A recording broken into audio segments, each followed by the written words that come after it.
గత 20 రోజులుగా ఇరాన్ పై అమెరికా దాడులు చేస్తోంది. మొదట్లో ట్రంప్ రెజీమ్ చేంజ్ అన్నాడు, ఆ తర్వాత అణ్వాయుధాలను నిర్మూలించడమే లక్ష్యం అన్నాడు. ఇప్పుడు తాజాగా గ్రౌండ్ ఫోర్సెస్ ను ఇరాన్ భూభాగంలోకి పంపే యోచన చేస్తూ ఉన్నట్లుగా తెలుస్తోంది. సార్, ప్రపంచవ్యాప్తంగా కూడా ఈ ట్రంప్ నిర్ణయాల మీద, ట్రంప్ తీరు మీద విమర్శలు అయితే వ్యక్తమవుతూ ఉన్నాయి. ఈ తెలుగు కవి గోరేటి వెంకన్న గారు కూడా ఈ ట్రంప్ విషయంలో ఒక కవితను వినిపించారు. ముందుగా అది విందాం సార్ ఒకసారి. కవిత. గద్దొచ్చెరా అడు గద్దొచ్చెరా వీరంగమాడ ఇనుప గద్దొచ్చెరా సాగరాల నెల్ల దాటి సరిహద్దులెన్న దాటి సాగరాల దాటి సరిహద్దులన్నీ దాటి ఎగురుకుంటా ఎల్లలాని నావెనంటూ గద్దొచ్చే దాని ఒంటి నిండా వాంతికొచ్చే పురుగులున్నాయి. ట్రంప్ గాడెవడు కాదు, దాని ఒంటి నిండా వాంతికొచ్చే పురుగులున్నవి, అది వాలెనంటే పంట సేల వాడిపోతవి, దాని కంటి నిండా మరుగుతున్న విషమున్నది, దాని కన్ను పడితే అన్నమే పాషాణమైతుంది, అబ్బో దాని కడుపు రబ్బరి కుడితే ఆయిలు ఎంత పోసినా అది తాగుతుంటది, విర్రవీగి పాలస్తీనా గోపురాల మీది కాయరా, ఆడ పావురాలు దానితోని పందెమాయరా, విర్రవీగి వియత్నాము మీది కాయరా, ఆడ ఈకలన్నీ వీకినాక ఇంటి కాయరా, క్యూబ మీద కుతిక మీద నింపుకుందిరా, ఏం బీకలేక తోక ముడిసి ఊరుకుందిరా, ఈరాను మీద ఇంత కక్ష పెంచరా, ఇజ్రాయిల్తోని అది చెలిమిగట్టరా, రంగు ఒక్కటందమా, దాని రూపు ఒక్కటందమా, రంగు కాదు రూపు కాదు ఏది కాదురా, దాని దోపిడీకి అది యుద్ధం ఎల్ల చేసరా, మన ఇండియాకు ముద్దు పెట్టి మురుస్తుందిరా, మన ఇండియాకు ముద్దు పెట్టి మురిపిస్తా ఉందిరా, కాని ముడ్డు కింద ముండ్ల కంప పరుస్తుందిరా. చాలా చక్కగా చెప్పారు సార్ గోరేటి వెంకన్న గారు, గద్దొచ్చే అంటూ. సో ఇప్పుడు ట్రంప్ భూతల దాడులకు కూడా సిద్ధమవుతున్నట్లుగా వార్తలు వస్తూ ఉన్నాయి. అసలు ట్రంప్ ఏం చేయాలనుకుంటూ ఉన్నారు సార్? ట్రంప్ లక్ష్యాలు ఏంటి? అంటే ఈ గ్రౌండ్ వార్ ఎందుకు మొదలు పెడుతున్నాడు అంటే, ఇప్పటి వరకు ఈ వార్ నేను గెలిచిపోయాను, వార్ అయిపోయింది, 10 గంటల్లో ముగిస్తాను, ఇరాన్ లో ఏమీ మిగిలిలేదు అని అంటూ వచ్చాడు. కానీ ట్రంప్ కు తెలుసు, ప్రపంచానికి తెలుసు వార్ ముగియలేదు అని. సో వార్ ముగియలేదు గనక నిన్న మీకు తులసి గబార్డే అమెరికన్ సెనేట్ ముందు ఇచ్చిన ఇంటెలిజెన్స్ రిపోర్ట్ లోనే చెప్పింది, ఇరానియన్ రెజీమ్ అనేది కూలిపోలేదు, దెబ్బతిన్నది మాత్రమే. ఇట్ ఇస్ డిగ్రేడెడ్ అన్న పదం వాడేది, ఇట్ ఇస్ నాట్ కంప్లీట్లీ పోలేదు అని అమెరికన్ ఇంటెలిజెన్స్ అసెస్మెంటే చెప్తోంది. అందువల్ల ఇప్పుడు ఏమి చేయాలో అర్థం కాని పరిస్థితి. అంటే ఇది ఏదో కొద్ది రోజుల్లో అయిపోతుంది అని అనుకొని వెళ్ళాడు, ఇజ్రాయెల్ ప్రెషర్ పైన వెళ్ళాడని అమెరికన్ కౌంటర్ టెర్రరిజం హెడ్ జో కెంట్ ఈ మధ్య రిజైన్ చేస్తూ చెప్పాడు. సో ట్రంప్ అడ్వైజర్స్ ఇచ్చినటువంటి అంచనా, స్టీవ్ విట్కాఫ్ కావచ్చు, ట్రంప్ అల్లుడు జారెడ్ కుష్నర్ కావచ్చు, ఇతర అడ్వైజర్స్ ఇచ్చింది అంటే దిస్ ఇస్ ఒక లిమిటెడ్ ఆపరేషన్ అయిపోతుంది అని చెప్పినట్టున్నారు. మొదలు పెట్టాడు, అది ఎంతకు తెగడం లేదు. సో రెజీమ్ ఖమేనీ నుంచి అలీ లారిజానీ వరకు టాప్ లీడర్షిప్ ను ఎలిమినేట్ చేసిన రెజీమ్ పడిపోలేదు. న్యూక్లియర్ మెటీరియల్ ఏమీ చేయలేకపోయారు, మిసైల్ కెపబిలిటీ ఇంకా నాశనం కాలేదు. సో ఏం చేయాలో నెక్స్ట్ ఆప్షన్ ఏంటి? ఇక వార్ను. సో ఇలాగే కొనసాగిస్తుంటే ఇరాన్ కూడా సిమిలర్ లెవెల్లో చేస్తూ వస్తుంది. అంటే ఇరాన్ గల్ఫ్ ఎకానమీస్ పైన దాడి చేస్తోంది, గల్ఫ్ దేశాల పైన geo political and geo economic cost పెంచింది, స్టేట్ ఆఫ్ హర్మోజ్ ను మోసేసింది, ఈ పనంతా వేస్తుంది. మీకు 1969లో Henry Kissinger, America top most foreign policy expert అంటాడు హెన్రీ కిస్సింజర్, వియత్నాం వార్ అనుభవంతో అన్న మాటలు ఇవి. If a conventional army doesn't loses if it doesn't win. Conventional army loses if it doesn't win. Guerrilla army wins if it doesn't loses అంటాడు. ఒక highly depth meaning ఉన్నది. నేను చాలా కాలంగా చెప్తున్నా చూడు, అసిమెట్రిక్ వార్ఫేర్ అని, అసిమెట్రిక్ ఎండ్యూరెన్స్ అని ఇరాన్ వాడుతున్న యుద్ధ వ్యూహాన్ని అసిమెట్రిక్ వార్ఫేర్, అసిమెట్రిక్ ఎండ్యూరెన్స్ అంటారు. అంటే బలవంతుడితో బలహీనుడు పోరాడే సమయంలో ఓపికా సహనమే యుద్ధతంత్రమవుతుంది. ఇరాన్ అనుసరిస్తుంది ఏంటంటే ఓపికా సహనాన్ని యుద్ధతంత్రంగా వాడుతోంది. ఎందుకంటే హెన్రీ కిస్సింజర్ అన్నమాట, a conventional army loses if it doesn't win. అంటే త్వరగా గెలవకపోతే ఆ సాధారణమైన సైన్యం, కన్వెన్షనల్ ఆర్మీ, అమెరికా లాంటి దేశం ఓడిపోతుంది. అది వియత్నాంలో చూసాం, ఆఫ్ఘనిస్తాన్లో చూసాం. If it doesn't win it loses, it loses if it doesn't win. కానీ మీకు ఇరాన్ ది గెరిల్లా ఆర్మీ లాగా గెరిల్లా టాక్టిక్స్ లో ఏమవుతుందంటే it wins if it doesn't lose. అంటే ఓడిపోకుండా తనను తాను నిలబెట్టుకోగలిగితే గెలుస్తుంది. ఇప్పుడు అదే మీకు తాలిబాన్ విజయానికి వెనకాలన్న రహస్యం. 20 ఏళ్ల తర్వాత కూడా తాలిబాన్ మళ్ళీ పవర్లోకి వచ్చింది. కారణం ఏంటంటే అది it try to protect it self. దెబ్బలు తినొచ్చు కానీ లూజ్ కాలే, అందుకే గెలిచింది. సో అమెరికా విన్ కాలే, అందుకే ఓడిపోయింది. మీకు వియత్నాం నుంచి ఆఫ్ఘనిస్తాన్ వరకు కిస్సింజర్ చెప్పింది వాస్తవం. ఇప్పుడు ఇరాన్ ఆ రకంగా చేస్తోంది కనుక it wins if it doesn't loses, and it is not losing అని మీకు Tulsi Gabbard direct intelligence American సెనేట్కి ఇచ్చిన రిపోర్ట్. ఏం చేయాలి? అందుకొరకు గ్రౌండ్ వార్ మొదలు పెట్టాలి అని ఆలోచిస్తున్నాడు. Ground war is very risky game, కానీ గ్రౌండ్ వార్ మొదలు పెట్టాలని. ఏం చేయాలి గ్రౌండ్ వార్? రకరకాల ఆప్షన్స్ ఉన్నాయి. ఒకటి, స్ట్రైట్ ఆఫ్ హర్మోజ్ ను రెస్టోర్ చేసటానికి గ్రౌండ్ వార్ అంటే వార్ షిప్స్ ను పంపించి యుద్ధ నౌకలతో స్ట్రైట్ ఆఫ్ హర్మోజ్ పైన ఇరాన్ విధించినటువంటి బ్లాకేడ్ ను తొలగించడం. కానీ ఇది చాలా రిస్క్ తో కూడుకున్నది. ఇరాన్ అతి తక్కువ ఖర్చుతో అమెరికాకు అతిపెద్ద నష్టం కలిగించగలుగుతుంది. ఎందుకంటే ఆల్రెడీ సీ మైన్స్ పెట్టింది. మీకు ఎంత నష్టం అమెరికాకు ఒక ఉదాహరణ చెప్తాను మీకు.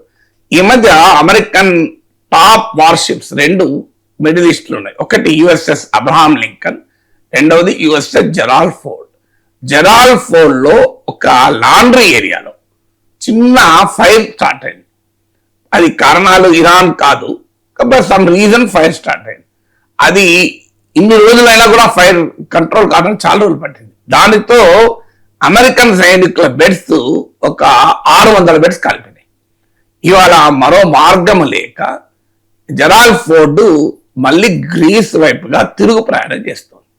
అంటే ఒక వార్షిప్, ఒక లాండ్రీ ఫైర్ తోనే అది తట్టుకోక రోజులు పడితే ఆపలేక దాంతో డ్యామేజెస్ ను మళ్ళీ రిప్లెనిష్ చేసుకోవటానికి రివర్స్ వెనక్కు పోతుంటే ఇక ఇరానే దాడి చేస్తే ఏమవుతుంది? దీన్ని బట్టి అర్థమవుతుంది కదా. లాండ్రీ ఫైర్ కి ఇట్లయితే మిసైల్ ఫైర్ కి ఎట్లయితుంది.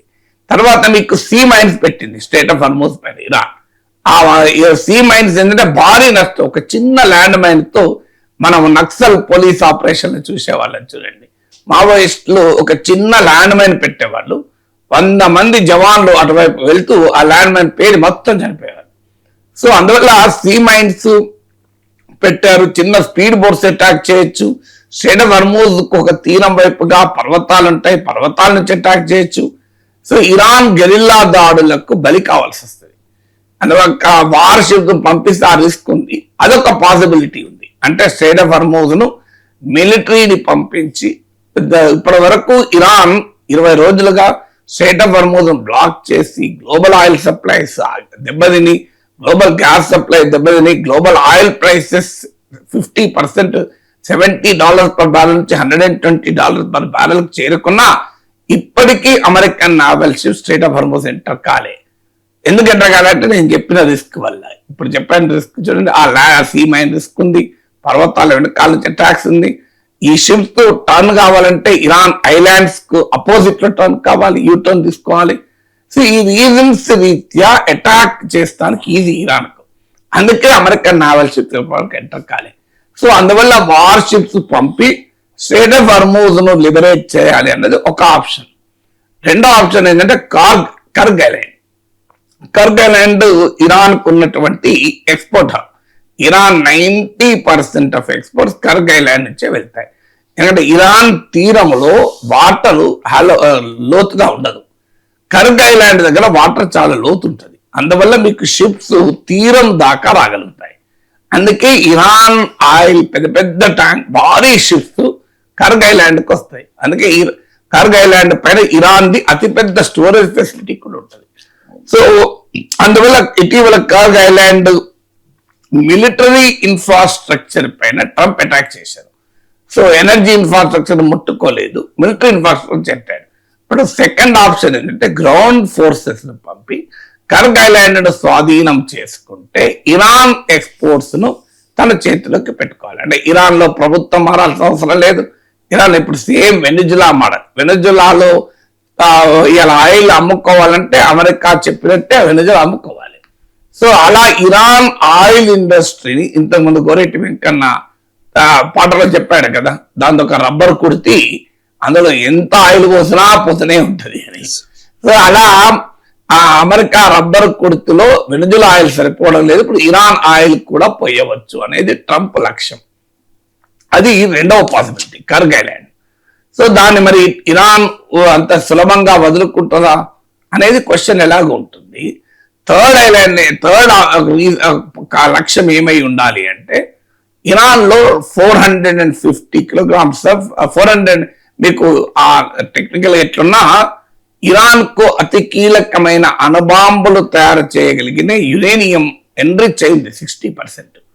యురేనియంను 90% కు శుద్ధి చేస్తే ఎన్రిచ్మెంట్ ఆఫ్ యురేనియం అంటారు.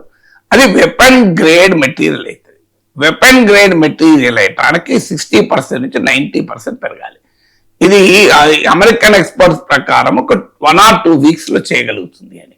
ఆ మెటీరియల్ స్టిల్ ఇరాన్ వద్దే ఉంది. ఇరాన్ ఏం చేసిందంటే అమెరికా అటాక్ ఇవాళ కొత్తగా ఇరాన్ తెలిసింది కాదు. 1979 నుంచి అమెరికా ఇరాన్ ప్రిపేర్ అవుతుంది. 79 లో ఇరాన్ లో ఇస్లామిక్ రెజ్యూమ్ వచ్చింది.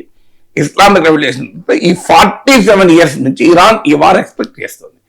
అందుకొరకే అత్యంత దుర్భేద్యమైనటువంటి అండర్ గ్రౌండ్ పర్వతాల అండర్ గ్రౌండ్ లోకి ఈ యురేనియం ఫెసిలిటీస్ ను, న్యూక్లియర్ ఫెసిలిటీస్ ను, మిసైల్ ఫెసిలిటీస్ ను డిస్పర్స్ చేసింది ఇరాన్. అంటే ఒక్క చోట కూడా కాదు, అనేక చోట్ల పర్వతాల అండర్లో కొంతమంది వెస్టర్న్ ఎక్స్పర్ట్స్ అంచనాల ప్రకారం అయితే 500-600 feet లోపలికి వెళ్ళిపోయారు. సో అంత అండర్ గ్రౌండ్ లో పెడుతున్నారు గనక ఇప్పుడు అమెరికన్ బంకర్ బస్టర్స్ బాంబులతో జూన్ 2025 లో అమెరికా అటాక్ చేసింది. ఇరాన్ న్యూక్లియర్ ఫెసిలిటీస్ మొత్తం ధ్వంసమైందని ట్రంప్ ప్రకటించాడు. మళ్ళీ ఇవాళ అదే న్యూక్లియర్ వెపన్స్ కూడా మళ్ళీ యుద్ధం చేస్తున్నాడు. ధ్వంసమైన తర్వాత ఎందుకు యుద్ధం చేస్తున్నాడు ట్రంప్కే తెలియాలి. అంటే ధ్వంసం కాలేదని స్పష్టంగా అర్థమవుతుంది. ఇప్పటి వరకు ఈ 20 days వార్లో అమెరికా ఇజ్రాయిల్ ఇన్ని బాంబులు వేసినా ఇరాన్ న్యూక్లియర్ ఫెసిలిటీస్కి ఏం కాలే, అంటే ఇరాన్ మిసైల్ ఫెసిలిటీస్కి ఏం కాలేదు. మీరు గమనిస్తే ఎందుకు కాలేదంటే hundreds of feet లోపల, అది కూడా పర్వతాల కింద ఇరాన్ దుర్భేద్యమైన కోటల్లో పెట్టింది. సో ఇప్పుడు స్పెషల్ ఫోర్సెస్ ను పంపి largest ever operation of the special force in the history of America అంటున్నారు. పంపి ఆ న్యూక్లియర్ మెటీరియల్ ను 2 ఆప్షన్స్ తో ఆ థ్రెట్ ను ఎదుర్కోవాలి. ఒకటి, ఆ న్యూక్లియర్ సైంటిస్టులను కూడా స్పెషల్ ఫోర్సెస్ తో పంపించి ఆ న్యూక్లియర్ మెటీరియల్స్ ను సురక్షితంగా ఇరాన్ సరిహద్దులు దాటించడం. లేదంటే స్పెషల్ ఫోర్సెస్ తో వెళ్ళిన న్యూక్లియర్ సైంటిస్టులు అక్కడే ఆ యురేనియం ను డైల్యూట్ చేయడం. అంటే 60% నుంచి డైల్యూట్ చేస్తారనుకోండి, ఆటోమేటిక్ గా అది వెపన్ గ్రేడ్ కావడానికి ఏళ్లు పడుతుంది. ఈ రష్యా ఒక ప్రతిపాదన చేసేది పుటిన్, ఆ యురేనియం మీకు థ్రెట్ అంటున్నారు కనుక మేము రష్యాకు దాన్ని రీలొకేట్ చేస్తాం. ఎందుకంటే రష్యాకు రీలొకేట్ చేస్తే అమెరికాకు కొత్తగా ప్రమాదం ఏం లేదు. ఇరాన్ దగ్గర ఉన్న న్యూక్లియర్ మెటీరియల్ కన్నా అనేక రేట్లు ఉంది రష్యా దగ్గర. అందువల్ల రష్యా తీసుకెళ్లి రీలొకేట్ చేసి ప్రతిపాదించాడు. ట్రంప్ దానికి అంగీకరించలేదు. ఎందుకంటే పుటిన్ కు అంతటి స్ట్రాటజిక్ సిగ్నిఫికెన్స్ ఇవ్వదలుచుకోలేదు రష్యాకు. పుటిన్ ఫ్రెండే కావచ్చు కానీ రష్యాకి ఇవ్వదలుచుకోలేదు. సో అందువల్ల థర్డ్ ఆప్షన్ ఏంటి అంటే ఈ యురేనియం మెటీరియల్ తీసుకోవాలి. ఇది హైలీ రిస్కీ ఆపరేషన్. ఎందుకంటే చిన్న దాడి జరిగినా 1000 మంది అమెరికన్ సోల్జర్లు చచ్చిపోతారు. మీకు ఇప్పటికే 12 మంది చనిపోయారు లేటెస్ట్ అంచనా ప్రకారం. ఒక 500-600 అమెరికన్ సోల్జర్ల శవపేటికలు అమెరికా తీరాన్ని దాటితే ట్రంప్ ఉండడు రాజకీయంగా. అంత తీవ్రమైన వ్యతిరేకత వస్తుంది. సో అందువల్ల మీకు దాంతో పాటు రేడియో యాక్టివ్ లీక్ కావచ్చు. సో ఎన్విరాన్మెంట్ కు ప్రపంచానికి కూడా ఇది ఎందుకంటే ఇరాన్ ఊరుకోదు కదా, మీకు స్పెషల్ ఫోర్సెస్ పంపి తన న్యూక్లియర్ మెటీరియల్ కొండల్లో 500, 400, 500, 400, 600 ఫీట్ లోపల దాచిన దాన్ని అమెరికా వాడు పట్టుకెళ్తా అంటే ఇరాన్ వాడు చూస్తూరుకుంటాడా? సో అందువల్ల ఆ ప్రమాదం కూడా ఉంది న్యూక్లియర్ వార్ది. అందువల్ల ఈ థర్డ్ ఆపరేషన్ కూడా ఒక రిస్కీ. గ్రౌండ్ వార్ ఎందుకు పంపుతున్నాడో తెలియదు మనకు. సో 4వ ఆప్షన్ ఏంటంటే ఈ గ్రౌండ్ ఫోర్సెస్ పంపి ఇరానియన్ రెజీమ్ ను లేపేయడం. ఇంకేం కొత్తగా లేపేస్తారు? కమైనీ లేపేశారు, అలీ లారిజన్ లేపేశారు, ముస్తఫా కమైన్ ఉన్నాడో లేడో తెలియదు, టాప్ కమాండర్స్ 50 మంది లేపేశారు నియర్లీ. కానీ ఇంకా ఎవరైనా మిగిలి ఉంటే డీకాపిటేటింగ్ అంటారు దాన్ని. సో ఈ స్పెషల్ ఫోర్స్ మీకు వెనుజులా అధ్యక్షుడు మదురోను కిడ్నాప్ చేసినట్టుగా, ఒసామా బిన్ లాడెన్ లేపేసినట్లుగా స్పెషల్ ఫోర్సెస్ ను పంపి మీకు కీ హోల్ సర్జరీ లాగా, మీకు సర్జరీలో కీ హోల్ సర్జరీ అంటే చిన్న హోల్ పెట్టి సర్జరీ చేస్తారు కంప్లీట్ కోయాల్సిన అవసరం లేకుండా. సో అలా కీ హోల్ మిలిటరీ ఆపరేషన్ చేసి ఈ స్పెషల్ ఫోర్సెస్ ద్వారా ఇరానియన్ రెజీమ్ ను డీకాపిటేట్ చేయడం అనేది 4వ లక్ష్యం అయి ఉండాలి గ్రౌండ్ ఫోర్సెస్ కు. అంటే మీకు స్టేట్ ఆఫ్ హర్మోజ్ లిబరేట్ కావచ్చు, కర్గైల్ ల్యాండ్ కావచ్చు, యురేనియం రీలొకేట్ చేయడం కావచ్చు, లేదు రిజిమ్ చేంజ్ కు ఉపయోగించాలి. ఇక 5వది ఇవేవి కానప్పుడు ఏకంగా ఇరాన్ లో భూభాగాన్ని ఆక్రమించడం. ఇప్పుడు ఇజ్రాయెల్ సౌత్ లెబనాన్ లో చేస్తున్నట్లుగా, గతంలో ఇరాక్ లో చేసినట్లుగా, గతంలో ఆఫ్ఘనిస్తాన్ లో చేసినట్టుగా, గతంలో లిబియాలో చేసినట్లుగా. గౌరెటి వెంకన్న పాటలో చెప్పాడు చూడండి. కానీ గౌరెటి వెంకన్న పాటలో చెప్పింది నిజం కదా. మీకు వియత్నాం పైన మీకు వియత్నాం పైకి పంపిస్తే ఈగలని ఏకమై కొడితే వెళ్ళిపోయారు అని, క్యూబా పైన పడితే ఏ తోకముడిచి వెళ్ళిపోయారు అని, ఆఫ్ఘనిస్తాన్ ఇంకా ఆయన పాటలో చెప్పారు ఆఫ్ఘనిస్తాన్ లో అన్ని వదులుకొని వెళ్ళిపోయారు కదా. సో అందువల్ల మీకు ఇరాక్ లో, లిబియాలో మామూలుగా ఇప్పటికీ కూడా అంటే ట్రంప్ ఏదైతే చెప్పాడో ఎలక్షన్ క్యాంపెయిన్ లో I'm against for ever wars అని, ఇప్పుడు గ్రౌండ్ ఆపరేషన్స్ ఇరాన్ లోకి ఎంటర్ అయ్యి ఇరాన్ భూభాగంలోకి పెద్ద ఎత్తున ఎంటర్ అయితే it will be for ever war. ఇక ఇంకో 10 ఏళ్ళు 20 ఏళ్ళు రావణ కాష్టం మండాల్సిందే, మామూలుగా ఉండదు. వెనక్కి పోలేరు, ఓడిపోయి అక్కడే ఉంటే ప్రమాదం. దానికి మద్దతుగా మరికొంతమందిని పంపాలి, మరికొంత అటాక్ జరుగుతుంది. This will forever war. మీకు the public opinion Arab nations లో ఎలా ఉంటుందో తెలియదు. ఒక్కసారి అమెరికన్ బలగాలు రంగంలోకి దిగినాక అరబ్ గడ్డ పైన అమెరికన్ బలగాలు చూస్తే అరబ్ సెంటిమెంట్ కూడా రగులుతుంది. మీకు అప్పటిదాకా బ్రిటిష్ వలసవాదం చూసాం కదా, తెల్లవాళ్ళు మనకు కనబడితే మనకు మండలేదా? ఎవడు వాడు హెచ్చడి వాడు ఇటు వచ్చిన తెల్లవాడు అంటూ పాట మన వాళ్ళు గర్జించలేదా? ఎందుకంటే ఒక్కసారి నీకు గ్రౌండ్ ఫోర్సెస్ అంటే పైకి లేదు, విమానాలతో దాడులు చేస్తే, షిప్స్ తో దాడులు చేస్తే అది ప్రజల మీద స్పష్టంగా ఉండదు. కానీ ఏకంగా వచ్చి అమెరికన్ బలగాలు అరబ్ గడ్డ పైన రంగంలో దిగితే మరి అరబ్ సెంటిమెంట్ ఏ రకంగా ఉంటుందో తెలియదు కదా. సో అందువల్ల ఈ రిస్క్ అయితే ఖచ్చితంగా ఉంది. బట్ స్టిల్ ఈ 4-5 లక్ష్యాలతో ట్రంప్ గ్రౌండ్ వార్ కొరకు ఆలోచిస్తారు.